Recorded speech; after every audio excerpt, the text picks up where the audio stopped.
Some very interesting comments from Chris Bassitt. We're going over all of that on today's episode of Locked On Blue Jays.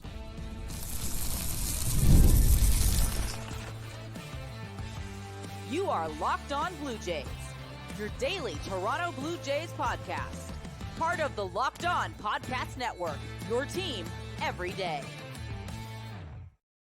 Welcome back to Locked On Blue Jays. Thank you for making Locked On Blue Jays your first listen every day. We are free and available wherever you get your podcasts and on YouTube. Part of Locked On Podcast Network, your team every day. This episode brought to you by FanDuel. Now through September 22nd, all FanDuel customers can bet $5 and get a 3-week free trial of NFL Sunday ticket from YouTube and YouTube TV. Visit FanDuel.com/LockedOn to get started. Welcome back. I'm Braden Iwasko. He's Carter First. You can find us both on Twitter, Braden5 Iwasko, Carter First too, as well as on Instagram and TikTok at Locked On Blue Jays. We are in the process of getting the Discord up and running, and we'll make sure we get that to you guys hopefully by the end of the week. We just want to make sure all the settings and everything are fine. It's something that I've used but never really set up myself, so we're getting it rolling. As well, we love doing the mailbag segments. Justin Powers has left a couple. Somebody else left a couple. So we want to get those going. So if you guys have any questions for us, if it's Blue Jays related, if it's, I don't know, why is Carter wearing a Jets hat on a Blue Jays podcast? You can ask us all those questions. Why is Braden wearing a Winnipeg Blue Bombers hat? You can ask us. Whatever it is, type mailbag into the comment. We'll make sure we get back to you guys on the episode. It's sort of a strange day here, and we're going to get into it. One more thing, I guess, before I sort of do the whole housekeeping stuff.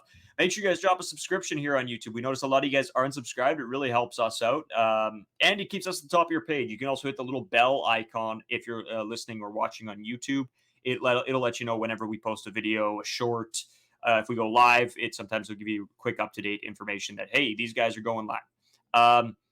Chris Bassitt had some choice comments, we'll say, regarding just the Toronto Blue Jays in general, himself, and a whole bunch of other things. Talking Baseball had him on, and you know what? We loved this little clip here, and then we have some stuff to read as well. But we'll play this for you guys. Let us know what you think about all of this. We'll get into the game recap. We'll get into the preview afterwards. But this is sort of a very big sort of comment from him, I think. You don't hear players talk about stuff like this too often, so let's play it, and then let's break it down.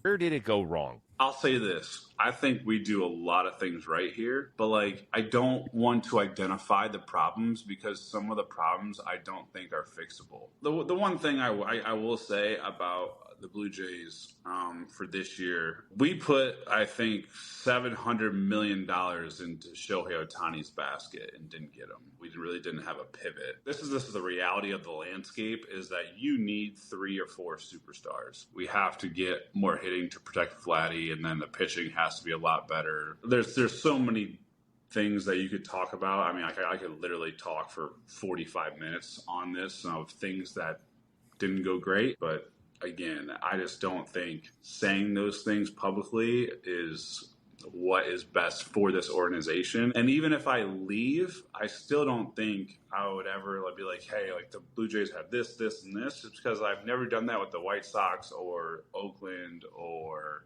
the Mets. I feel very uncomfortable talking about that just because I love all the guys that I've ever played with. So it's just I'd rather protect them than hurt them. So there's a lot of interesting pieces that came out of that clip, and there's more that was in the write-up and everything else that Chris Bassitt sort of reacted to.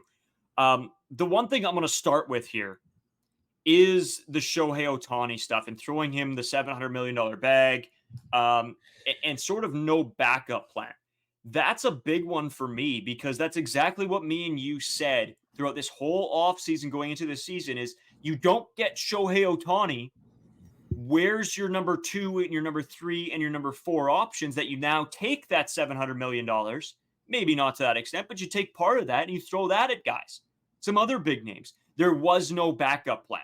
And I don't know how many times me and you have said that. And I think it's pretty eye-opening to hear a player actually understand the situation that was taking place. And that situation was flabbergasted that somehow the Toronto Blue Jays didn't get Shohei Ohtani, like the rug was pulled out from underneath them. You're telling me that the Blue Jays had no idea that they weren't going to get Shohei Ohtani? In the back of your mind, it has to be, if we don't, you always have to have your plan B, plan C. I don't care what the situation is. I don't care if it's where you're going to go for lunch the next day. If your place is closed down and you're just like, oh, well, I guess I'm not getting lunch today. No, you're going to go somewhere else. It's just very, very frustrating. And I think I don't know. I don't know if it helps or hurts to hear stuff like this come from Chris Bassitt. Because if the players are seeing it this way, why was this not taken into account at the time of it happening? It just really blows my mind and really frustrates me, Carter. Yeah, see, with where I'm at with the Shohei Ohtani stuff, I think if you have a player as electric as Shohei Ohtani is, one of the best players probably to play all of baseball, and he's only 30 years old, give or take. So, like, we're already talking about that with Shohei Ohtani. I think it's fair to go all in on a guy like that. Maybe you don't have a backup plan, like, completely circulated, structured for if this doesn't go through, you go all in on Shohei.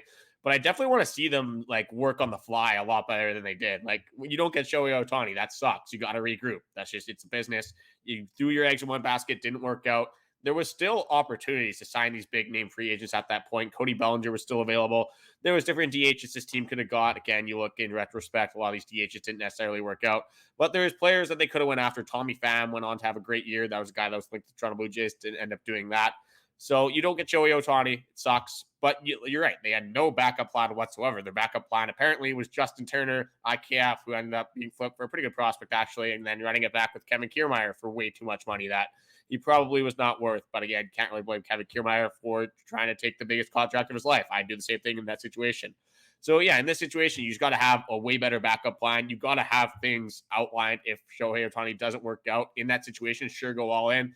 But Justin Turner can't be the fix. Like, we should have knew going into the season. I think we did know deep down, we were trying to be optimistic that Justin Turner was not going to change this offense. It wasn't going to be enough, and clearly it wasn't, looking at the offense through the first half of the season. Then looking at the bullpen, they didn't do enough to restructure that either. So there's a bunch of different assets and a bunch of different perspectives that the Toronto Blue Jays front office just did not recognize and did not go after to make change with. And you look at the bullpen, you're not going to have a bunch of guys have career years, back-to-back years. Just usually not how baseball works. Look at the offense, a very mediocre offense in 2023, and you add mediocre players, and you expect it to get a whole lot better. Just, unfortunately, not how it's going to work out for the Toronto Blue Jays. But so I thought that Shohei Ohtani part was interesting. Got to have a backup plan. But another part I did find interesting from this Chris Bassitt thing is he said initially that he doesn't want to identify the Toronto Blue Jays plans, but he thinks they're pretty open. It's pretty easy to see what they are, but he doesn't think it's going to do the Toronto Blue Jays any good. So I think a fun activity for us is we're going to outline those problems because Chris Bassitt didn't want to do it. He didn't want to throw his team under the bus, which is fair. But we might as well be that. We are very honest on this podcast. We get people their flowers and they're playing good baseball. They're not playing as good. We obviously kind of give them a little bit of crap. We get on them. We hold them accountable. Obviously, the better baseball players than us. But we're on a podcast. It's just kind of what the whole gig is about. So for me, looking at this team, what are the main problems that Chris Bassitt is talking about? For me, you look at his pitching staff, you look at the starting pitchers. Kevin Gausman's about to be 34. Chris Bassitt, I believe, is 36. Jose Brios is getting any younger. He's looked a lot of innings. Very good injury history. Has not been injured at all, knock on wood. Then you got guys like Alek Manoah, who's had a little bit of, obviously, injury history, going to be coming off a Tommy John surgery. So you got to have some question marks there. Yoriel Rodriguez, that's not necessarily a guy you have to worry about. But your top three pitchers, with Bassitt, Gausman, Brios, two of those guys are getting on the older side, so you're running out of time for them in their primes. There's only going to be some regression throughout their careers. So that is a big issue that I have with the Toronto Blue Jays team. He also goes in to say that when you're looking at the World Series, you're looking at for a team, literally a team that needs to compete for a world championship or World Series, you've got to have 3 to 4 superstars at the plate, not just pitching. You need guys to surround Vladdy. So he goes into saying that. He says, there needs to be more superstars, which, again, that's one thing he did allude to. I think that was a fairly obvious one. Vladimir Guerrero Jr., unfortunately, he went on his insanity run after the All-Star break. He's still going off. Is not carrying the Toronto Blue Jays to wins. Then there's 2 more things he didn't necessarily allude to. He said the pitching needs to be better. I think for that, he's really meaning the bullpen. Look at the bullpen. It's horrible this entire year. Again, you have some unforeseen circumstances. Eric Swanson's not great the entire season. Hasn't looked good recently.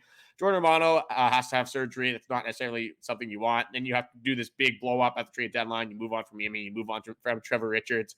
But you have Ryan Burr, who has looked good. You have Brendan Little, who's looked all right as well. So you do have some options going into next season if you have some bounce backs. And my last one, and probably my biggest one, is the one you didn't want to allude to, is Ross Atkins, the guy that should be at the center of the Toronto Blue Jays woes because he continues to not set up this Toronto Blue Jays team for success. Again, you look at the 2023 offense, and Ross Atkins said, yeah, I want to run that back. That's going to be a whole lot of fun for the 2024 season. You look at it, has not been that good. You look at the bullpen, didn't do a whole lot to restructure that. And now this is what we're left with. We're left with an unfortunate Toronto Blue Jays outcome. Expectations falling way short. And one thing before I do pass it back to you, I do like how these veteran pitchers, Kevin Gausman earlier this season said that the starting pitching pretty much felt like they had to be perfect for the Toronto Blue Jays to win baseball games. And then you have Chris Bassitt, another very well-respected veteran, going out, being very honest, saying what he thinks about the Toronto Blue Jays. Definitely can't fault him for that. When you're Chris Bassitt signing with this Toronto Blue Jays team, they're coming off of a tough Mariners series loss. He's expecting a lot more than this, so I definitely feel bad for Chris Bassitt, and I love that he's actually being open and honest and not just sugarcoating the entire Toronto Blue Jays season like a lot of the front office and management does when talking about this team. Yeah, there's a lot to get into there, Carter, and you threw out some pretty good points. But at the end of the day, I mean, I want to talk more about this because I think that the superstar aspect around this team is a big component. I think that's something that me and you have been drilling into pretty aggressively. But just before we maybe end this segment, and we'll maybe continue this into the next one because there's a lot to go over here. I'm going to end it with this, for this segment anyway, before we sort of move over. I like when pitchers and players and whoever come out and talk pretty openly. I think this is as open and honest as a player is going to get on anything. He alluded to some stuff, but didn't call anybody directly. This is very refreshing to hear. Yes, it sucks to hear as a Blue Jays fan. I think this is one of the last things that you wanted to hear from Chris Bassitt was that, there is a bunch of problems that need to be fixed, and I don't necessarily know that they're going to be fixed. That's not ideal to hear, but I think coming from a respecting the player perspective, I have way more respect for Kevin Gausman and Chris Bassitt being able to talk pretty candidly about some of these questions than I do about somebody who's just going to, pass the buck along. With the John Schneider and Ross Atkins thing, when they were sort of both, throwing it back and forth to each other, not really saying anything. This is what I like to hear. I want to hear that there's problems. I want to hear that, we're going to figure out a solution here. I don't want to not hear anything and somebody trying to gaslight fans into assuming that, or trying to, get it by the fans, I guess is the right way to put this. It's just frustrating. I mean, again, Carter, there's a lot to get into here, and we're going to continue this over. It's like when John Morosi gaslighted Toronto Blue Jays fans that Shohei Ohtani was on the plane. It's like Ross Atkins and John Schneider gaslighting Toronto Blue Jays fans that, it's still early. This team's going to catch fire. Just you need to wait. We do have the pieces that need to make a run for 2024. It's exactly like that. You look at it, it's a lot of gaslighting, a lot of things that you don't want to see. And now you actually get the open, honest, you get real Chris Bassitt, you get real Kevin Gausman. And they're at the point in their careers that they can say these things. If you go out and you look at Will Wagner, he says something about this team. You're like, I don't know, man, you just got here. You're a very young guy. Haven't really proved yourself in the MLB. Probably not something you should be saying. Obviously, you go back to Alek Manoah, the pressure in your tire stuff. Just not something that I like to bring up, obviously, but it's one of those things you got to live and you got to learn. So it's nice with the guys with the repertoire like Kevin Gausman, Chris Bassitt, with all their accolades. They can be open and honest and actually comment on their current state of the team and how they feel about the organization. Yeah, exactly. That's sort of exactly my point is obviously you have to earn that spot through the years of playing in the MLB and through the years of service with the teams, right? To be able to have those conversations. But I think that's part of their job as veteran players is to understand the game, understand the business a little bit more than everybody else. We still got a lot to get into. There's a bunch of more stuff I want to break down in the Chris Bassitt stuff because he did go on to say some other things that you touched on there. But I figure we should probably give our sort of thoughts on those as well. We're going to take a quick break. We'll be right back with more of that because there's a lot from Chris Bassitt, and I don't think a one segment thing is going to do what he said any kind of justice. So we'll be right back with some more from Chris Bassitt. Today's episode brought to you by FanDuel. As you guys all know, I love FanDuel. I don't think there's an app that gets used on my phone more. It's that bad, or it's that great. It's that great of an app. It's maybe bad for me, but FanDuel is just the best. You've heard us talk a ton about FanDuel, America's #1 sports book. I don't know how many times I need to say that. Well, we have something a little different for you now through September 22nd. All FanDuel customers can bet $5 and get a free 3-week trial of NFL Sunday Ticket from YouTube and YouTube TV. Then with the YouTube TV base plan, you'll be able to watch every regular season Sunday afternoon out-of-market game. All you need is a Google account and a current form of payment, and you can cancel at any time. trust us when I tell you guys, this is a absolutely stupid thing to pass up. Like it is. I know me and Carter are going to use it. We're going to be watching NFL games all Sunday, every Sunday.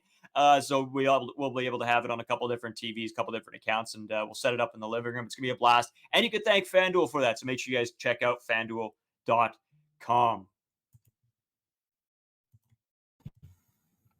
Sorry, Carter. I almost didn't add you back here in StreamYard. I'm gonna cut you off quick before we get into this Chris Bassitt stuff. Go for it. You brought up the NFL. How excited are you to watch something that's like not going to make you want to tear your hair out? Oh, Like, dude. This is going to be just a great season again. Lots of free agents, obviously. Lots of trades. The NFL offseason is so fun. There's so many things. The draft is obviously a lot better. You get to see a lot of these picks and players go and play right away. NFL Sundays are just unbeaten.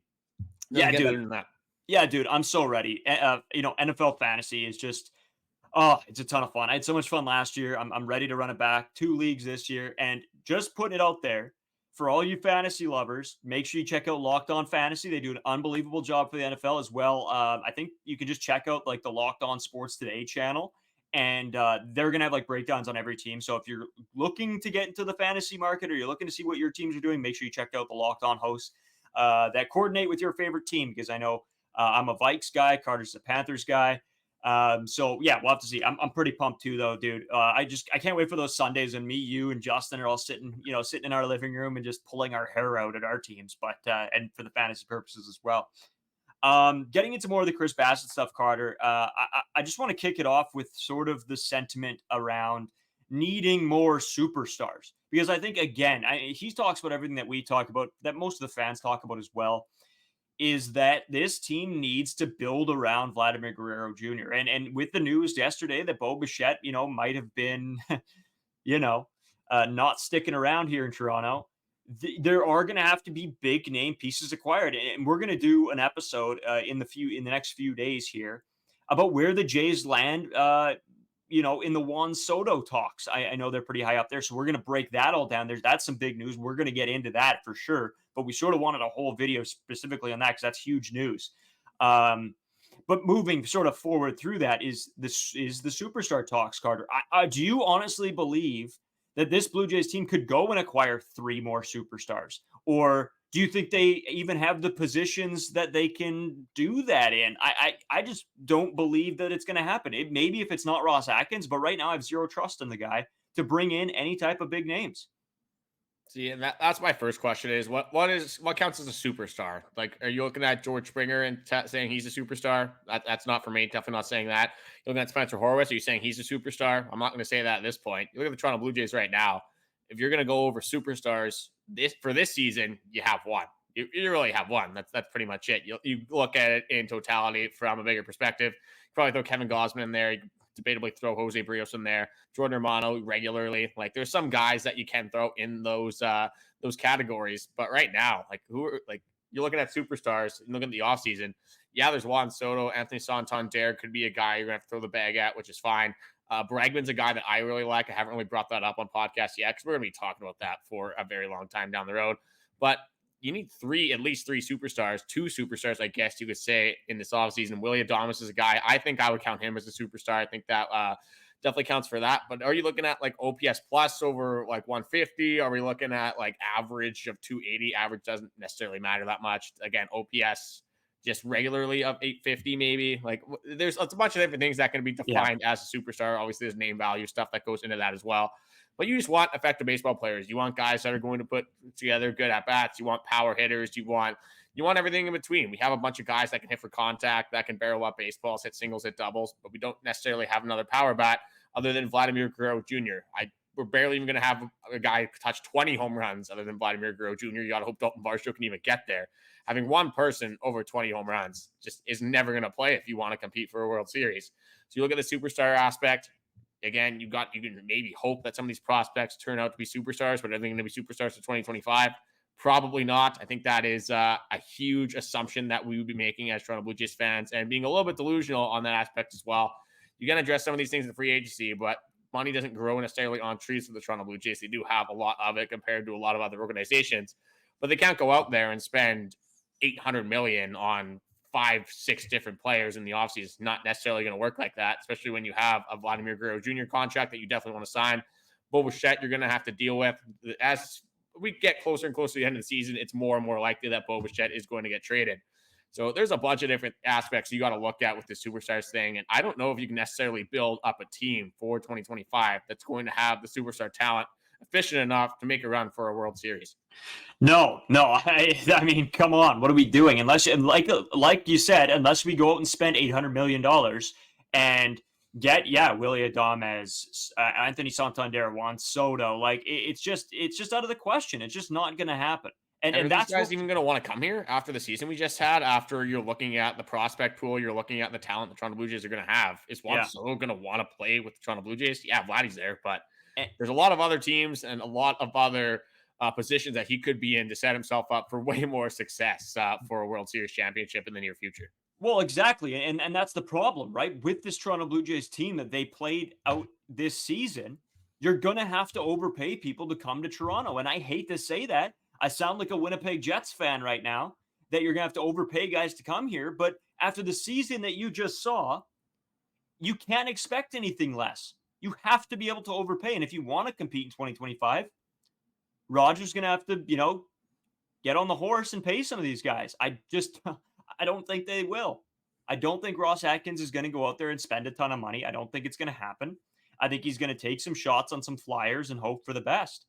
And that's just a brutal position to be put in. I don't know, Carter. It's pretty sad. It's pretty sad to say that, wow, no one wants to come to Toronto because they're not going to win baseball games. But it's where we are. Yeah, like there's just not a lot of trending in your direction. You look at the Canadian market anyway. The taxes kind of get to you a lot of players. The tax bracket's a lot different than especially places like Florida, where they're not taxed nearly as heavily as they are here. So it's a lot easier to play for a team like Tampa Bay. Obviously, the California tax laws are very different as well. So it's kind of ingrained in the MLB that you almost have to overpay in just to begin with, whether you're a good or bad baseball team, if you're a Canadian baseball team. So then you're looking at where the Toronto Blue Jays are in terms of their skill set, and that might mean you have to overpay again. So how much are you going to be paying these guys? Just for example, a Vladimir Guerrero Jr. contract. Initially, a lot of these talks were at $300 million. Again, we'll get way more into this as the season persists and as we get into the offseason. But now a lot of analysts are saying that $300 million is like the floor. Like that is like the lowest amount it's going to be. This could be a $350, $400 million plus contract. And part of that is because he's a Canadian market. Part of that is because the Toronto Blue Jays do not have the greatest farm system. They don't have the greatest talent on their team right now. It's not a lot of incentive to play for the Toronto Blue Jays unless maybe you were born in Quebec. That probably could help out a little bit for some players. But yeah, like other than that, what superstar is going to pick Toronto over like Atlanta, over Los Angeles, over New York, over Baltimore? Over Houston. There's so many good teams that you could go to. And now with Vegas getting the team in the next coming years, I mean, that's a huge another part of it, right? Guys are going to want to be there. And that's another team that probably wouldn't have, Oakland isn't pulling in big names, but now that the team is going to be located out of Vegas, add another team into the mix, right? Like it's becoming a place that Toronto might be one of those places that, you're going to have to overpay. Like I always bring it back to Winnipeg, but like a Winnipeg, it's in any market here in Winnipeg, they're going to have to overpay because there's not a whole lot going on here, as a lot of people say. Love the city. We love it, but born and raised, so it's tough not to. Carter, anything else besides from this sort of Chris Bassitt comments that really stand out to you? I mean, a lot of it was boilerplate, sort of whatever stuff, but there was some good, interesting pieces from him. It just makes me slightly worried for Chris Bassitt's future. Like, there's no way this guy's signing an extension with the Toronto Blue Jays. We'll probably get him for next season. Again, maybe the Toronto Blue Jays do the biggest 180 of all time, and they somehow win like 100 games next season. I'm definitely not going to be on that boat. Maybe some people are. But a lot of things are going to have to go right compared to how many things went wrong this season if the Toronto Blue Jays are going to compete for next season. But just credit to Chris Bassitt for at least speaking a little bit of his mind. Again, you don't want to just outright say, hey, this team sucks. Like, I don't want to be here. That's probably not going to be great for your teammate relationships, just morale in the clubhouse. Like, it's like when John Schneider was kind of gaslighting fans a little bit, saying, oh, things are going to get better. Like, what do you really want him to say? At the same time, it's like, oh, he's not going to completely crap on the team and say, oh, we suck. because then why would fans watch? So you want to have a little bit of optimism. And that's why we tried to carry over at least a little bit. Again, you can't fool yourself for so long when you're watching 120 games of Toronto Blue Jays baseball and you're getting the same thing over and over and over again. So eventually you do have to come to terms with reality. But overall, just crazy the things that we're talking about in August of 2024 with all the expectation that we had before the season. Yeah, man, it is nuts. And so I guess, you know what, we got a recap, we got a preview. Let's get into those. I mean, again, we could talk till we're blue in the face about some of these things, but you know, at some point we start to get to repeating ourselves, and that's what comes with this time of year and with how the team is. So, but as always, guys, we do want to thank you for making Locked On Blue Jays your first listen every day. And you know what? If you're looking for something else to listen after you listen to us, go check out Locked On MLB's Paul Sullivan. Sully does a fantastic job over there. We always bring him up because we love the guy. And we had a blast when we went on the show. So go check out his show, Locked On MLB. He's got everything covered, you know, heading into the sort of dog days of summer here and into playoffs. Sully's going to have a bunch of information for you guys and sort of keeps you up to date on sort of the entirety of the MLB. I know we try to cover some of the stories if something's really crazy.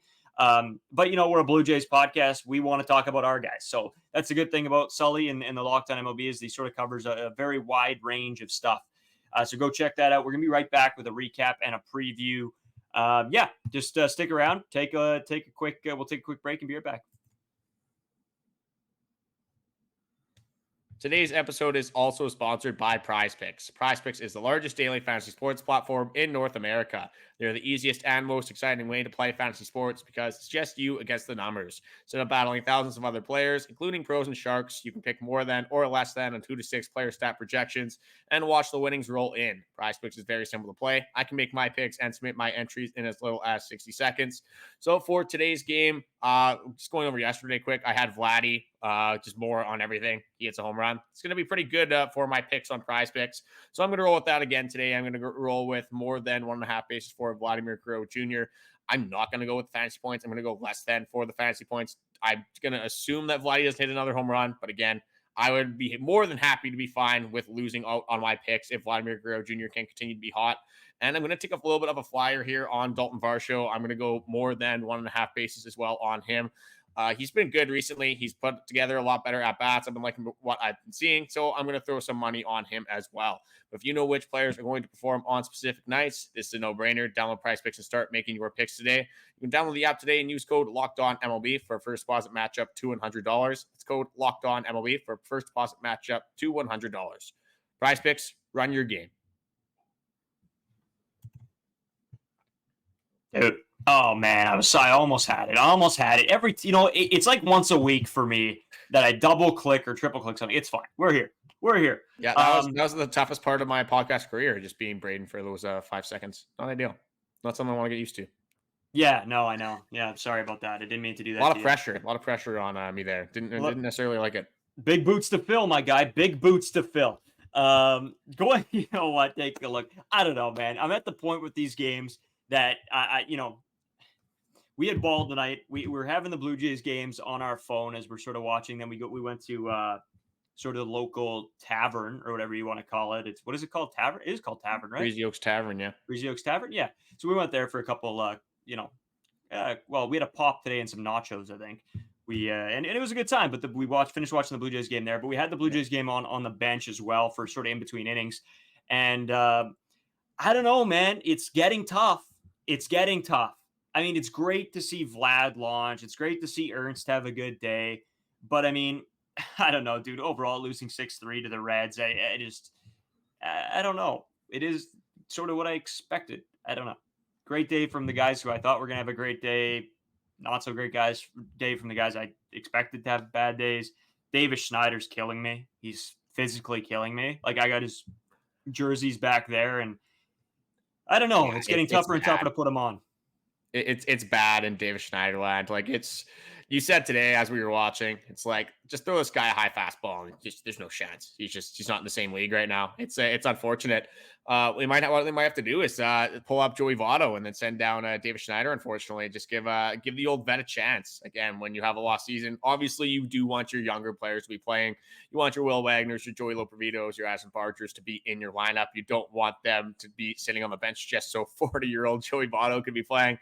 And this Joey Votto stuff might get old. He's not hitting very well in AAA. I think he's hitting like with a 550 OPS, like a 170 average.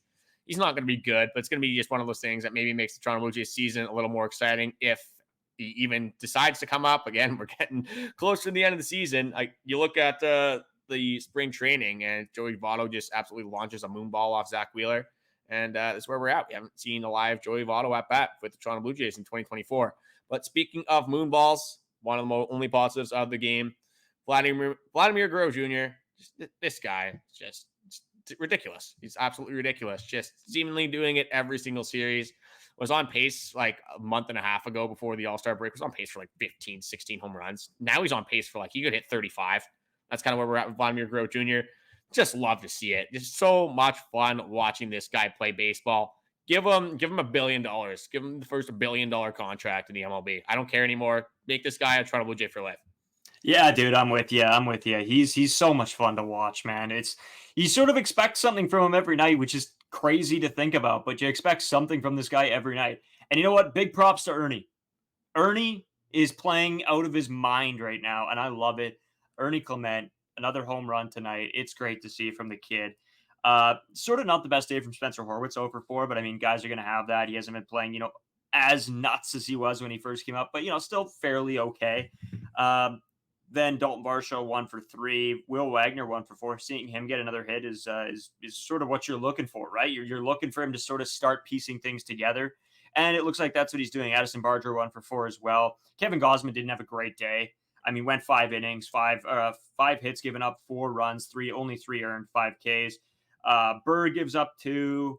And then, of course, and then Little and Swanson and Nance close the door, I guess. Yeah, I don't know, man. I want to see starters, but I'm sort of more looking forward to the starters like Yariel Rodriguez or Bowden Francis's starts, seeing what those guys can bring now. Like, I sort of know what I'm going to get from Kevin Gausman. It's probably hard for a vet to go out in a season that doesn't mean anything. So I don't really take away a whole lot from this. I can't honestly believe that these guys are going out thinking that, they're going to put everything into every game, because as a, 34-year-old vet, I just think it's pretty unlikely that you're going to have that motivation every day. I don't know, Carter, anything else from this game that really sort of caught your eye? That's all I got, really. I'm just going to continue on kind of from what you said. For me, the players that as long as they're not absolutely horrendously awful, I don't really care. Go out there, do your thing.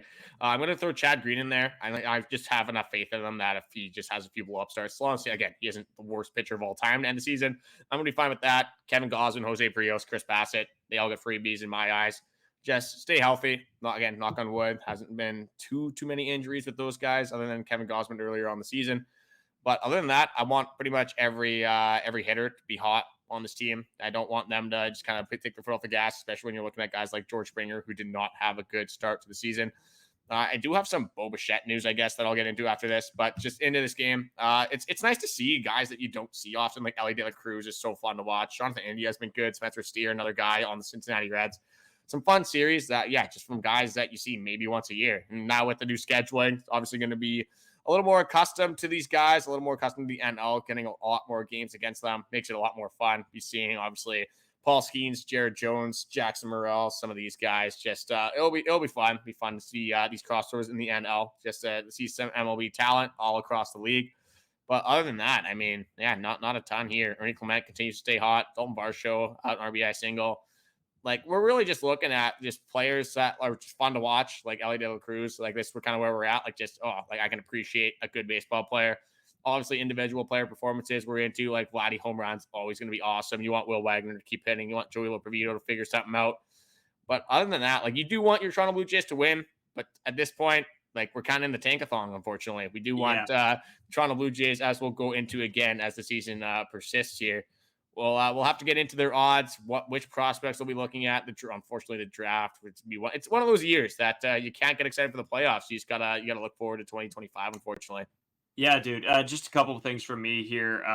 It's a battle in the AL East right now for top spot. Yanks and Orioles. Yeah, Jays are right there. You're right. Yeah, it is close, actually. For the top 2 spots, we'll say that. Orioles are 0.5 or half a game back of the Yanks for top spot. Sort of just interesting to watch. I don't know if you're in the same boat as me. I will never I will do everything in my power to cheer against the Yankees. So I'm riding the Orioles here. I want to see them do well with that good, young, talented team. I mean, I never want to cheer for anybody in the AL East, but if it's the Yankees or the Orioles, I'm going Orioles every day of the week. Besides that, I mean, I don't know, Carter. The White Sox have been mathematically eliminated. So Dang, I had them having a huge second half and actually making the playoffs. So tough that for kind of you. sucks for me. Yeah, You're gonna have to I thought cancel I that had bet on something. FanDuel. Yeah, I tried to have a futures bet that they're going to win their division, but yeah, it's a little bit unfortunate. Yeah, just it is what it is. You try to take some flyers once in a while. The odds are absolutely insane. No, definitely not doing that. It's absolutely like the Chicago White Sox might be the worst team I've actually ever seen play baseball in my life. They might actually break the record for most MLB losses in a single season. Again, you're a Toronto Blue Jays fan. You could be a Chicago White Sox fan. Not a lot to get excited about over there. But Braden, I guess we do have another game to get into. Again, like the starters, whatever. It's kind of where we're at with that. Like, yeah, I think, is this the Y Rod day? No, this Oh, is okay. the Well, yeah, then I Barrios really day. don't care. I Yeah, don't care at all. yeah, that's exactly it. It's Barrios, Spears. Let's get some All right. offense. Let's score a million runs. I want 15. Yeah, dude. Yeah. That's pretty much all I got, to be honest. I mean, we could. I don't know. Do you want to preview it more? It's like what? Well, What? I'll go into the Bo Bichette thing that I have, and it's Yeah, just there from you Team Matheson. The Blue Jays expect Bo Bichette calf, obviously the calf injury, to start running in the next 2 to 3 days. John Schneider says he's already doing some hitting and defensive drills in Dunedin. I think I just want to end it off with this. I don't have too much more to get into it, these games. Yeah, again, just want the prospects to hit. That's pretty much where we're at. The big dogs, we know how they're going to pitch next season. It's probably going to be fine, so not taking too much away from that. But with Bo Bichette, with all these trade rumors, with everything, do you just want the Toronto Blue Jays to shut down Bo Bichette for the rest of the season? Where are you at with Bo Bichette? Absolutely. Shut him down. Shut him right down. I don't want to see him the rest of the year. It doesn't matter. So whatever. Yeah, that's where I'm at. I think you're sort of in the same boat as me. Yeah, I don't see a point, honestly. Just get him healthy, trade him, or whatever you're going to do in the offseason. Make a decision. That's all I care about. Make a decision. Don't stand pat. Please don't stand pat. Give him the contract or don't give him the contract and trade him. At this point, make a decision. In saying that, Carter, I don't know, man. It's just going to be some tough watching baseball here in the next few weeks to months. But as always, guys, we want to always thank you for watching. You guys are killing it, absolutely killing it. Hopefully, you guys are enjoying the content. And yeah, again, if you want to go check out sort of more of what's going on around the MLB league, go check out Locked On MLB with host Paul Sullivan. Sully, he's our guy. Go check him out. I mean, I don't know. Again, if you're making us our first listen and you were like, oh, they just talked about this interesting story a little bit, and I'll go, watch Locked On MLB and get a full breakdown on it. That's perfect. It's exactly what Sully does. It's awesome. Gives a little bit more context to the league-wide stories. Besides that, Carter, thank you, my man. It's been a blast up to this point. And yeah, I don't know. Let's get out of here. Let's have a good Tuesday here, and then I don't know. Look forward to the rest of the week. We got baseball playoffs coming up this weekend. Tough game one for us. We'll get maybe into more of that tomorrow. We're sort of already running, overtime as we always do, or not. I don't know. We're not really time constrained, but whatever. We're here. We're talking. We're yapping away as usual. Thanks again for listening, everybody, and see you tomorrow.